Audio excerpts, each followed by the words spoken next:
I recently just made my first short film, so in this video I just wanted to go through why I made it and how I made it, including gear and location. Well, first of all, if you haven't seen it yet, go watch it right now because otherwise this whole video won't really make any sense. So as far as gear goes, for my camera I was using the Canon T3i, which is my camera I use for filming all my YouTube videos. And for lighting I used this Mount Dog softbox lighting kit I got on Amazon for around $50 or something. And then for the shot when I was walking down the stairs, I actually had a light attached to my camera. It was like a little Ulanzi $25 RGB light that I attached just to light my face a little bit better in darker situations. For a mic, I'm using the Takstar SGC 600. It's $30. And then for a tripod, I'm actually using a Neewer tripod. I don't know the model name of it, but I'll put it somewhere on screen right now. Well, that's it for gear, so now I'm going to move on to why I made it. I had never made a short film before, and I wanted to make a short film, so I decided to make one about spring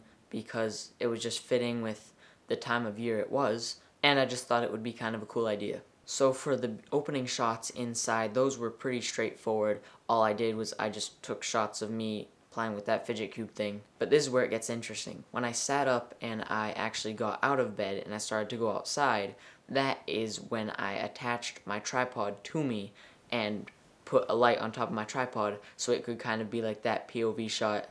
I don't know exactly what it's called, maybe like Snorri Cam or something. I think it ended up being pretty cool for my first time ever doing it. So now I'm going to show you where I filmed the outside part.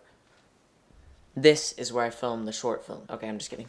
So, yeah, I decided not to show you where I filmed it, but I'm going to tell you a little bit about how I filmed it outside. The reason why I didn't show you where I filmed it was because I actually filmed it in a gated community, and there were people doing yard work and stuff, and I didn't want to vlog there because it'd just be weird. But there was one thing about this short film that I had to be careful of, and this is it. See that tree right there? That used to be white, literally like a week ago. I mean, the leaves used to be white. So that means it looked better for spring type things, but by the time I actually filmed the video, it only took a couple days for those leaves to turn more and more green. So thankfully there were still a couple trees with pink and white leaves left, so I could film it by the time I did. You know, now that I think about it, there was no point of me coming out here. I'm gonna show you how I edited it right now. Alright, so now I'm going to show you how I edited my short film. Actually, first I need to put away this blanket right here. I was trying to sleep on the floor for a few days because I saw like a YouTube video about it, but yeah, would not recommend it.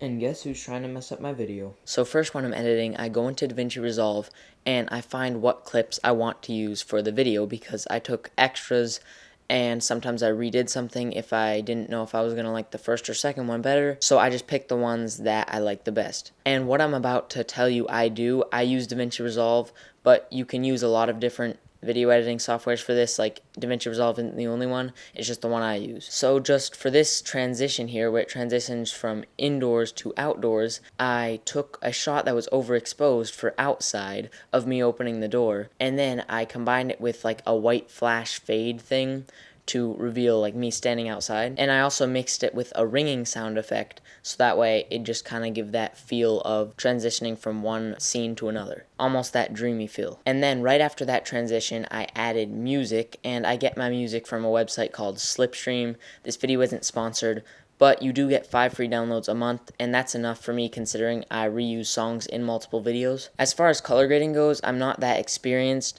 but I do know how to do basic adjustments and kind of make it look the way I wanted. For example, in this shot, I thought that the tree didn't pop enough, so I just went into the hue versus saturation tab, and I selected the pink area, and then I just boosted it up. In almost all the shots in this short film, I added a little bit of orange to the highlights, so that way those light rays coming in through the trees would have more of that like sunset and evening feel. And also another important thing to note is in the indoor shots, I cooled it down and I made it feel really like boring and flat just because I wanted there to be even more contrast between that and the outdoors, which is spring. And for more of what I did in the color grading, I also like made the grass pop a little bit more, and I just overall changed shots specifically to the way I wanted it to be. But I didn't want it to be too saturated because then it would almost feel too fake and not remind people of what it actually is like transitioning from winter to spring. Well, that's basically it for how I made that short film.